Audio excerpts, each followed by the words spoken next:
Bersama di Lobi, bersama di Lobi, bersama di Lobi, bersama di Lobi. Menjelang Hari Raya Idul Fitri, sejumlah infrastruktur penunjang mulai dikebut penggarapannya. Jalan-jalan nasional menjadi perhatian pemerintah untuk segera diselesaikan. Tradisi mudik masyarakat membuat pemerintah tak bisa main-main dalam penggarapan jalan-jalan ini. Ruas jalan nasional seperti jalur Pantai Utara atau Pantura Jawa menjadi langganan jalur yang kerap dilewati pemudik. Tentu jalan ini mendapat perhatian lebih agar pemudik nyaman selama berkendara di jalan. Tak hanya jalur Pantura, pemerintah juga mulai memfokuskan pada penggarapan jalur lintas selatan. Tak hanya untuk memperlancar transportasi, jalur lintas selatan juga difungsikan untuk memperlancar arus perekonomian masyarakat Jawa Timur. Bagaimana kesiapan jalan di Jawa Timur jelang Idul Fitri 2012? Jalur mana saja yang harus diwaspadai para pemudik? Temukan jawabannya dalam Lobby Plus malam ini. Iya, selamat malam pemirsa. Kembali kita berjumpa dalam sebuah program yang membuat Anda berpikir kritis dan cerdas di Lobby, belajar lebih memahami. Ya, pemirsa, kita sudah menjelang Hari Raya Idul Fitri. Tentunya juga persiapan sudah semakin dekat kita lakukan. Seperti halnya juga yang kita akan bahas, yaitu menilik kesiapan jalur lintas selatan atau JLS. Dan bersama saya Dina Dewi Tari yang akan memandu program ini hingga 60 menit ke depan. Dan tentunya program ini diselenggarakan oleh Balai Besar Pelaksanaan Jalan Nasional 5, Kementerian Pekerjaan Umum. Dan hari ini di lobi saya sudah hadir narasumber kami, yaitu Insinyur A.G. Ismail MSc. Beliau adalah Kepala BBPJN 5. Selamat malam Bapak. Selamat malam. Iya, apa kabar Pak Ismail? Alhamdulillah baik. Iya. Mudik kemana nih Pak ceritanya? Mudik ke Jakarta. Ke Jakarta aja ya. Iya. Kalau ke Jakarta banyak yang ke Jawa, Bapak yang ke Jakarta. Ya, Oke, Bapak kira-kira bagaimana komitmen pemerintah pusat sepanjang 2012 ini tentang pelayanan jalur nasional ya Pak ya, untuk masyarakat tentunya seperti apa Pak? Iya. Cukup baik ya, karena pemerintah pusat juga menyadari bahwa Jawa Timur ini potensi ekonominya luar biasa, sehingga perlu ada infrastruktur yang memadai, infrastruktur jalan yang memadai. Ya. Nah, termasuk JLS juga menjadi target gitu ya. Tapi di luar JLS juga masih banyak yang harus ditangani juga. Misalnya, seperti apa saja Pak? Ya, misalnya dari Jaraan ke Trenggalek. Nah itu juga sedang kita lelangkan, sudah selesai dan akan segera diwujudkan pelebarannya pada tahun ini juga 2012. Kemudian ada Bulu Tuban. Bulu Tuban mengingat panturannya Jawa Timur ini masih tertinggal ya dengan Jawa Tengah, sehingga ya akan dikebut nih. Jadi lelang pun juga sudah selesai dan 2012 ini juga akan segera dilaksanakan. Dan proyek ini proyek Multius yang direncanakan selesai pada tahun depan. Oke, Bapak, Anda katakan tadi yang jalur Pantura atau yang di sekitar Tuban tadi tertinggal, itu maksudnya bagaimana Pak? Ya pelebarannya. Pelebarannya. Jadi kalau Jawa Tengah semuanya sudah selesai begitu. Jawa Tengah sudah mau selesai, tinggal 2 kilo sekarang ini. Yang antara Juwono Rembang itu. Rembang, betul. Ya, itu tinggal 2 kilo. Nah ini sebagian kecil Jawa Timur yang bagian barat ini masih perlu dituntaskan dan akan menyusul Jawa Tengah, sehingga pada tahun 2013 ini semua jalan di Pantura Jawa Timur akan Pak Ismail, berarti benar anggapan masyarakat bahwa kalau Lebaran pasti seakan ini ya Pak, dikebut begitu. Kenapa harus deket-deket Lebaran Pak? Ya enggak, ini persepsi seperti apa Pak Ismail? Persepsi yang masih belum pas lah. Sebetulnya proyek itu dilaksanakan dalam rangka memenuhi program pembangunan infrastruktur secara keseluruhan.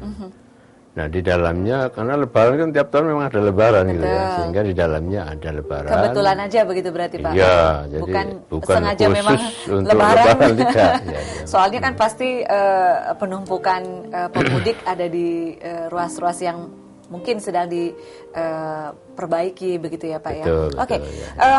upaya-upaya apa saja Bapak untuk memantapkan kondisi-kondisi jalan yang tentunya bisa dinikmati oleh masyarakat tentunya Pak, seperti apa? Ya, upayanya ada dua. Jadi bagaimana ruang untuk lalu lintas ini nyaman. Ya. Nyaman itu artinya longgar dengan kecepatan yang memadai. Kalau arteri itu didesain untuk melayani kecepatan kendaraan minimal 60 km per jam. Ya. Ya, artinya karena apalagi jalan nasional ini kan menghubungkan daerah pusat produksi sampai ke pusat distribusi, sehingga kecepatan itu kita harus capai itu, yaitu 60 km per jam minimal itu. Ya. Supaya barang atau orang itu bisa nyampe ke tujuannya itu dengan kecepatan yang memadai. Iya, dan berbicara masih tentang tertinggal tadi, karena saya sendiri juga mudiknya melewati Rembang Juwana tadi ya Pak. Ya. Nah, kira-kira targetnya kapan Pak? Kalau misalnya Lebaran belum selesai, targetnya kapan? Kalau kontrak kita ini kan selesai akhir tahun anggaran kan Desember. Iya. Desember itu rata-rata semua kontrak itu harus selesai. Kecuali yang multi-years ya. Kalau jadi yang multi-years itu berikutnya. lanjut pada tahun berikutnya. Gitu. Nah. Jadi siap-siap saja berarti masih ada kepadatan sedikit di Rembang Juwana berarti ya Pak, sampai Desember berarti Pak. Iya, betul. Ya. Mungkin bisa bersabar ini pemirsa di rumah. Oke, dibanding dari 2011 Pak atau tahun kemarin, kira-kira ada peningkatan alokasi anggaran atau jumlah anggaran Pak? Ya, untuk Jawa Timur ini kebetulan memang sepertinya turun. Kalau turun. 2011 itu ada 1,7 triliun. Untuk tahun ini 2012 itu 1,4 triliun. Tapi di situ tipe kontraknya adalah tipe kontrak multi-years kebanyakan. Seperti yang tadi saya sebutkan, Tuban Hulu, kemudian dari Trenggalek ke Pacitan, kemudian Bojonegoro, Padangan Ngawi, itu proyek-proyek besar. Jadi multi-years. Jadi kalau menghitung dana secara keseluruhan ya meningkat pesat gitu ya. Cukup besar meningkatnya. Baik, dari angka 1,4 triliun yang tahun 2012 ya Pak. Ada jaminan tidak itu kapan bisa bertahan Pak? Kualitas dari jalan sendiri yang tampaknya setiap lebaran pasti ada perbaikan begitu Pak Ismail. Gimana Pak Ismail?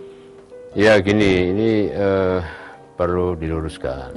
Ya, sebetulnya desain untuk beban itu kita kan 10 ton MST, jadi muatan sumbu terberat itu 10 ton. Gitu.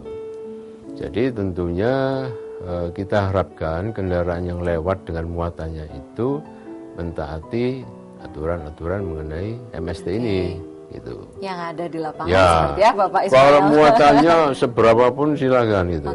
Tapi konfigurasi rodanya ini harus ditata sehingga setiap axle atau sumbu itu ada 10 ton. Gitu. Kalau itu dipenuhi maka jalan akan awet. Baik, jadi kalau masyarakat beranggapan sepertinya sudah dikontrak setiap tahun ada perbaikan, itu salah. Berarti tergantung dari pengguna jalannya sendiri, seperti kita sendiri ya Pak ya? Ya, masing-masing harus disiplin lah. Kita juga disiplin dari sisi kualitasnya, kemudian pengguna jalan ya kita harapkan disiplin dalam aturan-aturannya gitu.